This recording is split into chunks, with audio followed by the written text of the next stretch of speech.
Muy bien, estamos de vuelta en Portavoz Noticias y vamos a hablar de descentralización, un tema que nos ha convocado durante ya varios meses. Vamos a hablar con Camilo Vial, quien ha aceptado la invitación de Portavoz Noticias. Él es secretario general del Instituto de Estudios Municipales, el Instituto Chileno de Estudios Municipales, el ICHEM. Gracias por aceptar, Camilo, la invitación de Portavoz Noticias. No, gracias a ti, Carlos, por la invitación.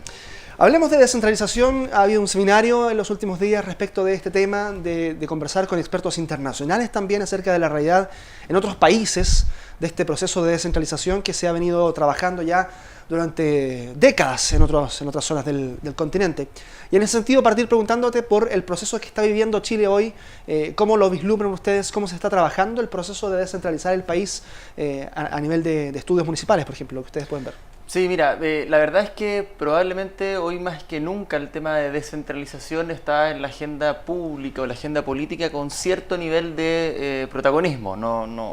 Hay que ser honesto, no estamos en primer nivel de prioridad ni en segundo nivel de prioridad. Claro, es que hay reformas además estructurales muy importantes que están ocupando la agenda. Exactamente, pero al menos hoy día en la agenda política aparece, además crecientemente en los últimos años ha existido una mayor protagonismo de las propias regiones, no solamente a nivel de movimientos ciudadanos, sino que en este 2014 institucionalmente los propios gobiernos regionales han estado, a través de sus consejeros, han estado empujando el carro al proceso de descentralización. Entonces, en ese contexto surge la Comisión Asesora Presidencial, surge una serie de propuestas que van a llevar a Chile de un país altamente centralizado, el más centralizado de la región, a uno relativamente descentralizado. Y muchas de esas propuestas que hoy día se están discutiendo, tenemos países en Latinoamérica que ya han tenido experiencia en ello durante alrededor de 3 décadas.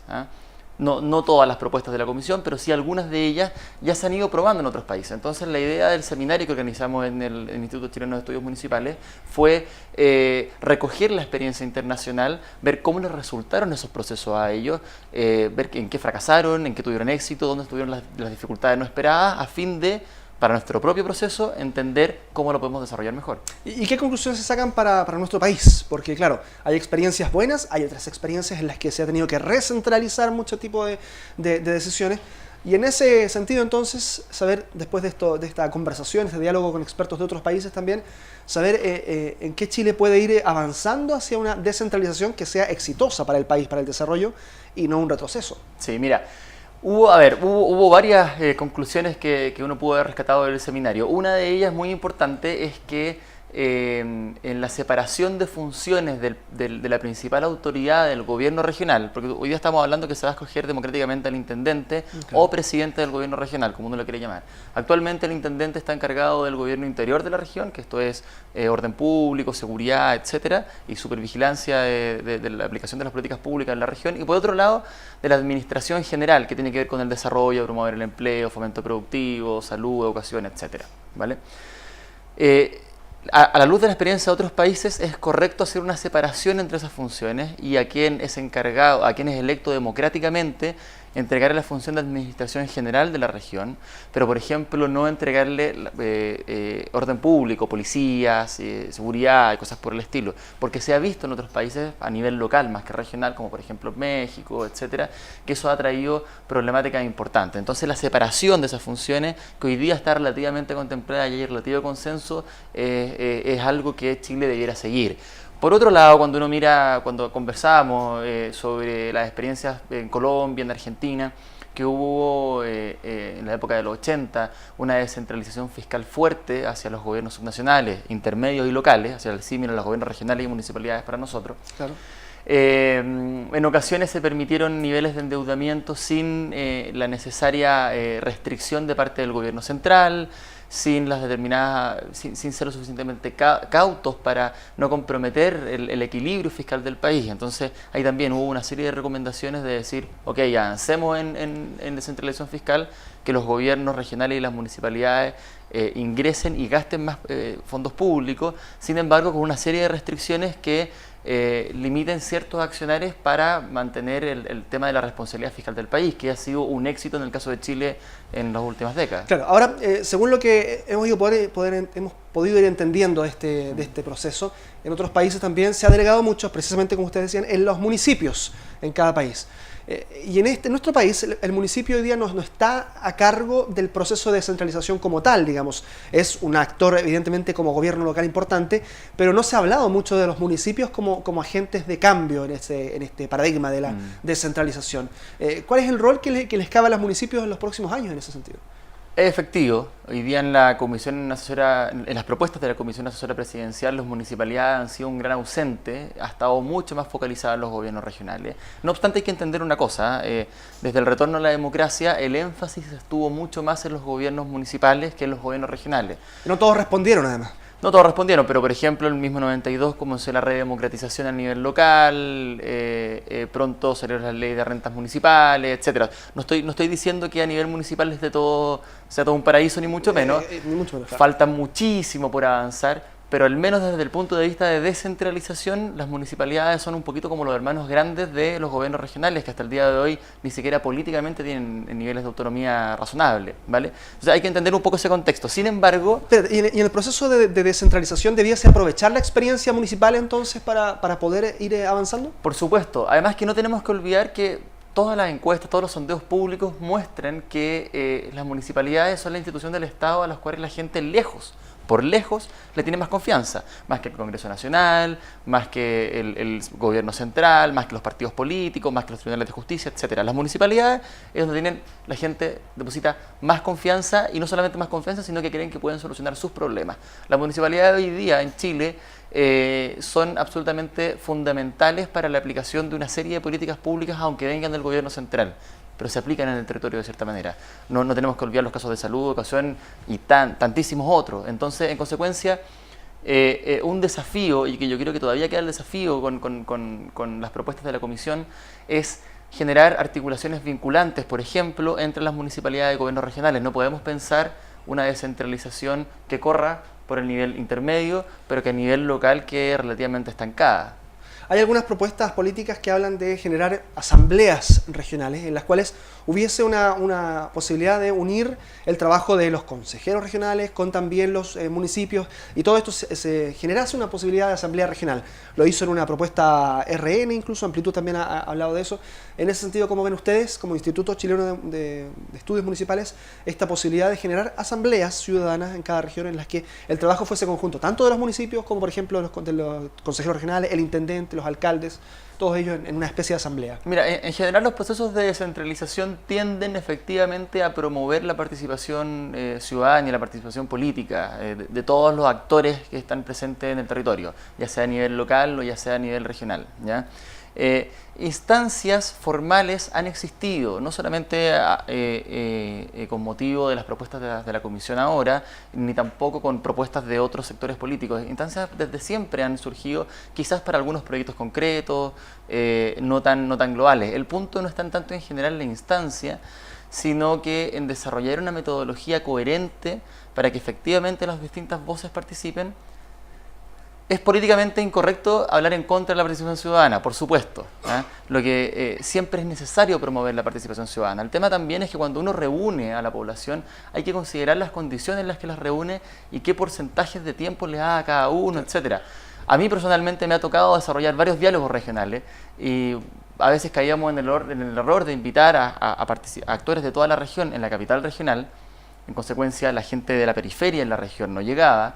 Claro, es que ese es el tema. Además, las dificultades geográficas de nuestro país hacen mucho más difícil todo este tipo de procesos, ¿no? Sí, claro, ¿no? Y también hay un tema de caracteres. O sea, en una misma sesión nosotros hacíamos compartir y lo hacíamos pelear por tiempo, incluso en las discusiones, a el líder de los empresarios, el líder del gremio, que es un tipo que ya tiene experiencia en negociaciones, en su negociación, etcétera, versus pobladores probablemente no del todo organizados en su minuto y que quedaban absolutamente un poco al margen. Entonces, por un lado, no basta solamente con crear los espacios, sino que también desarrollar las metodologías para captar todas las sensibilidades y hacer de ellas o parte de ellas acciones vinculantes.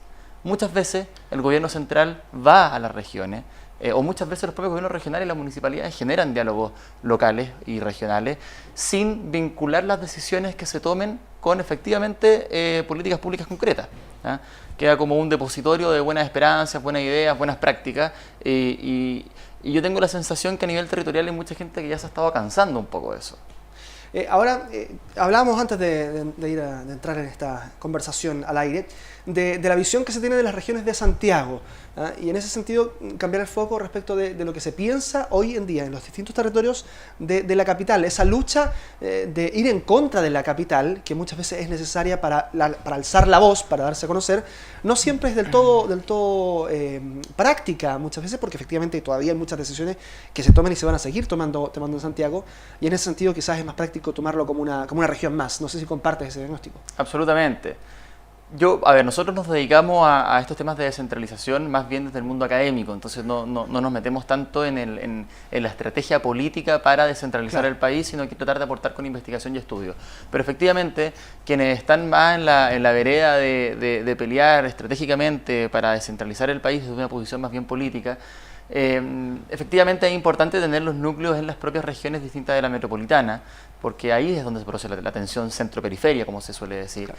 Sin embargo, concebir a Santiago como opositor al resto de las regiones del país, yo creo que no es la estrategia que conviene. Primero, porque si uno empieza a conversar con gente acá en Santiago, te das cuenta que alrededor de un 30 o 40% no es de Santiago, sino que viene de regiones. Y tiene en su diagnóstico una dicotomía similar. Yo vengo de la región de Antofagasta y estoy en Santiago porque aquí es donde se me dan un poco más las oportunidades y aquí es donde he encontrado la posibilidad, por ejemplo, de avanzar en la investigación científica para aportar a un modelo más descentralizado de país. Ahora, la idea de la descentralización es justamente evitar, por ejemplo, la fuga de talentos. En el caso tuyo, hubiese sido ideal, por ejemplo, haberse quedado en Antofagasta a trabajar si es que se hubiesen dado las condiciones. Eso también es parte de la descentralización. Es parte, ¿no? Gracias por lo de talento. Pero es parte del proceso de descentralización. Mira, yo te cuento una infidencia. Yo tuve la oportunidad de realizar mis estudios de doctorado fuera del país con beca Presidente de la República, que después pasó a ser beca Chile. Nosotros teníamos un incentivo para cuando volvíamos al país, un incentivo a ir a regiones, que es que se disminuye la mitad la cantidad de años que uno tiene que trabajar para devolver la beca. Yo durante los primeros 4 o 5 meses busqué trabajo en todas las universidades regionales que tenían la carrera de Ciencias Políticas. No encontré.